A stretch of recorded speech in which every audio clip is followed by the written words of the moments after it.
KUGAN Cassius Fry from London. We're at the MGM Grand here in Diego's for a night of boxing legends. With me, I've got former world champion Wayne McCULLOUGh, Pocket Rocket. What's happening, Wayne? Are you alright? Just hanging out and just chill away. Can you just tell us a little bit about the night? What it is in aid of, rather?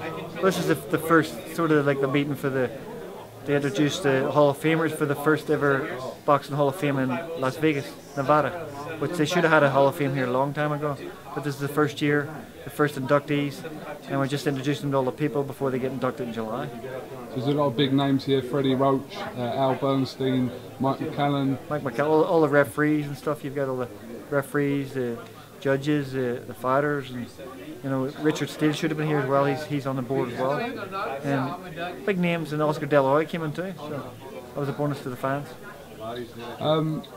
Obviously, this is fight week in Las Vegas. Something customary quite often here. Mayweather Guerrero.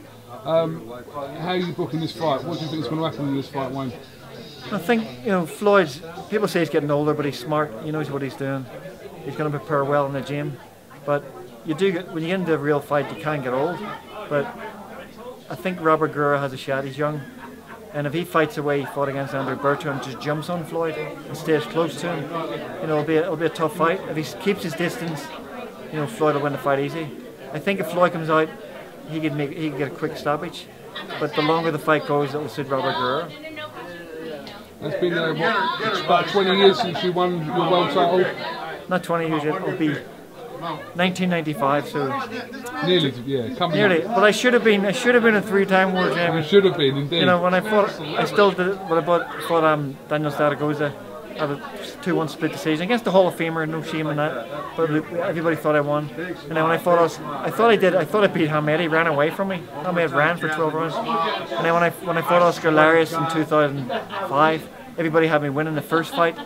The commentators, everybody had me winning except for the 3 judges. So I should have been a 3, but to have 1 belt's no shame either. But it'll be 20 years in 2015. Has it ever crossed your mind about the comeback trail? Well, the funny thing is, when I won a WBC belt in Japan, I knew I was the only Irish fighter to win a WBC belt in history, and the only Irish fighter to go to Japan. But because I'm from Northern Ireland, you've got that British-Irish thing, whatever. And I found out when Randall Munro went to Japan that I was the only British or Irish fighter to go to Japan and win a world championship. So I didn't even know that, and I'm surprised that the journalists didn't write it back in 1985. But they kept it hidden for like almost 15 years. But the comeback thing, as I say, Oscar talked about it. You want to every morning you wake up, but I train every day. I'm not like Oscar. I do train every day. I'm like Floyd Mayweather. I've always trained throughout my career as an amateur professional. I'm always in shape. I work in the gym every day even if I have fights scheduled or not. And I'll do that until the day I die. But I could fight again. I'm considering it, but there's been no offers on the table. So if there was a serious offer for you, you'd seriously consider that? When Bernard Dunn's my good friend. Bernard won the world championship, and we talked about both of us fighting each other, 2 Irish guys. And Bernard didn't want to fight me, but I've talked about fighting Randall Munro, and nobody wanted that fight. And then I even talked to Ricky Hatton last year here in Vegas there was a meeting here, the WBC convention. And I said to Ricky, I'll fight any of these guys. He said people were scared to fight one of his guys he had. And I said, I'll fight him. I think it was Randall Munro actually. I said, I'll fight him. And he looked at me, knew I was in shape. And he's like, really? He said, I thought you were retired. I'm like, oh, I couldn't get a fight. Nobody will fight me. Everybody knows they're going to have to go 12 rounds. And, I'm not saying I'm coming back or anything, but if the red offer was there, of course I'd take it, because I've never took, I've took punishment in the years, but I've never took bad punishment. I've only had 34 pro fights, so I haven't had that many fights. So if the offer's there, go ahead. I know, aside from boxing, obviously you do some TV work on it. What else have you been doing, Wayne, in the last few years? Well, I trained a few fighters. I trained Alex Arthur for a while, yeah. and but I couldn't train him if he doesn't come back to America. But Alex is a good kid. But I trained Labrado Andrade, fought for Kessler for the belt, Enrique Ornelas.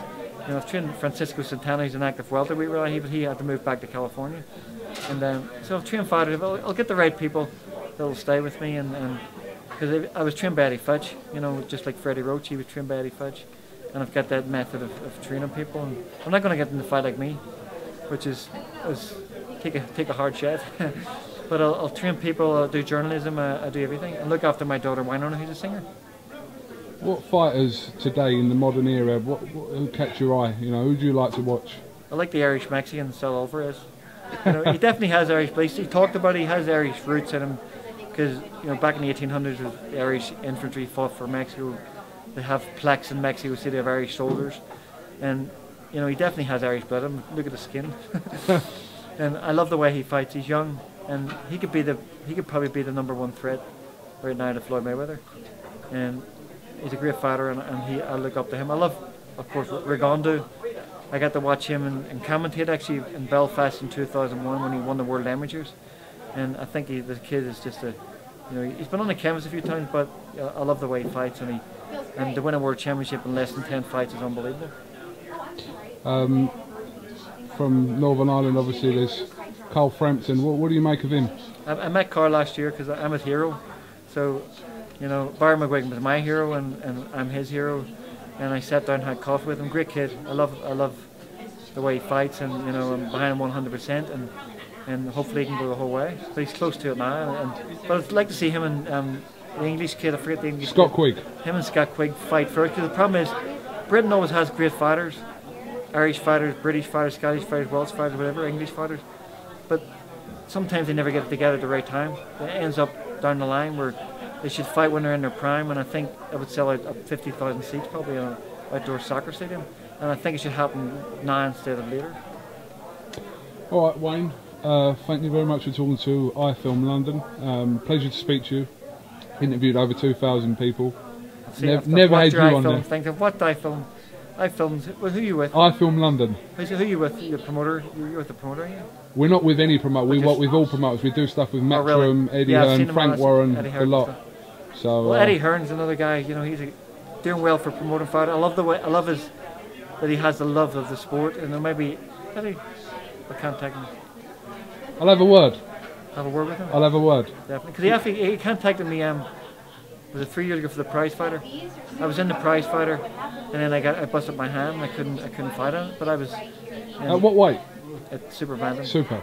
I can make, but you know what? I can actually. I gave up my bantamweight championship back in 1997 when I fought Zaragoza. And I didn't know how to make weight, but now I did a whole course on making weight. I know how to. I can do bantamweight today, super bantamweight or featherweight. I fought in them 3 divisions before, but I really can't do bantamweight. I can go back to bantamweight and win a world championship with bantamweight.